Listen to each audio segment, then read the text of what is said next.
इस बच्चे को गौर से देखिए। आज 2025 का सबसे अनोखा वाकया और इनकलाब इस बच्चे के थ्रू आने वाला था, जो कि आलम इस्लाम के लिए बहुत बड़ी कामयाबी करार दी जा रही है। शहजादपुर में एक ऐसा वाकया पेश आता है जिसे बर्दाश्त करना तकरीबन नामुमकिन हो जाता है, लेकिन इस वाक़े पर मजहबी आलम, मुफक्किर और रियासती मशीनरी खामोश रहती है। मासूम बच्चा और 3 लड़कियां जिनके वर्षा ने इल्ज़ाम लगाया था कि ये अगवा हो गई हैं, लेकिन कुछ ही घंटों बाद ये मासूम बच्चा और लड़कियां एक वीडियो बयान में कह रही होती हैं, हम अपना मजहब छोड़ चुके हैं। और ये सब कुछ एक कंप्यूटर टीचर की तबलीग का नतीजा है, जिसका नाम फरहान खासकेली बताया जा रहा है, जिसने इस मासूम बच्चे और 3 लड़कियों को इस्लाम समझाया और वीडियो बयान भी रिकॉर्ड करवाए। इस मासूम बच्चे की एक वीडियो सोशल मीडिया पर वायरल हुई है, जिसमें वो ये कह रहे हैं कि उन्होंने अपनी मर्जी से मजहब तब्दील किया है, लिहाजा उनके वालिदैन मुखालफत कर रहे हैं और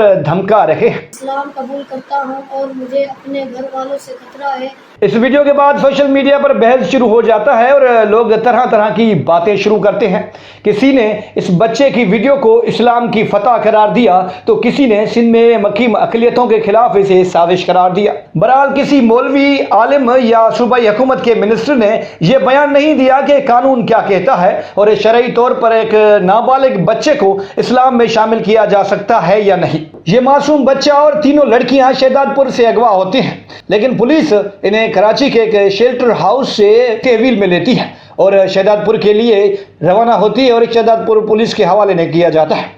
पुलिस के मुताबिक लड़कियों ने बताया है कि वो खुद एक फलाई इदारे के शेल्टर होम पहुंची थी। इससे पहले लड़कियों का एक वीडियो बयान आया था जिसमें वो कह रही थी कि वो अपनी मर्जी से इस्लाम कबूल कर चुकी हैं। पुलिस भी कह रही है कि इन लड़कियों ने इस्लाम कबूल किया था। इनमें से एक लड़की कराची यूनिवर्सिटी, दूसरी लम्स हैदराबाद में पढ़ती थी। मासूम बच्चा कंप्यूटर ट्यूशन के लिए जाता था, जहाँ उनका ब्रेन वॉश किया गया।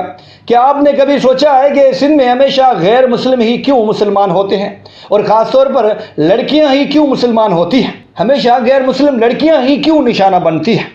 इससे पहले मियाँ मिठू थे ढेरकी के, अब शहजादपुर के ये टीचर। कमाल की बात तो यह है कि लोग इतने नॉनसेंस हैं कि एक बच्चे के बयान पर यकीन कर रहे हैं। हालांकि कानून और शरीयत इस बच्चे के बयान को मुस्नद नहीं समझती और शरई तौर पर और शरीयत ये कहती है कि एक नाबालिग बच्चा अपने वालिदैन की जिम्मेदारी होता है, वो खुद फैसले नहीं कर सकता जब तक कि वो बालिग और अकुल कुल ना हो जाए। रियासत की जिम्मेदारी है कि इन्हें तहफ़्फ़ुज़ फराहम करे, क्योंकि मज़हब आपका कौन सा है और आप किस मज़हब में जाना चाह रहे हैं, ये रियासत वाज़ेह तौर पर बताती है कि आप आज़ाद हैं। भले कोई इस्लाम कबूल करना चाह रहा है तो वो इस्लाम कबूल अपनी खुशी से कर सकता है। लिहाजा जब वर्षा के एतराज़ात सामने आए तो रियासत की जिम्मेदारी है कि उन एतराज़ात को न सिर्फ सुने बल्कि उन्हें इंसाफ भी फराहम करे, क्योंकि इस एक मासूम बच्चा अपने तौर पर इतना बड़ा फैसला कर नहीं सकता।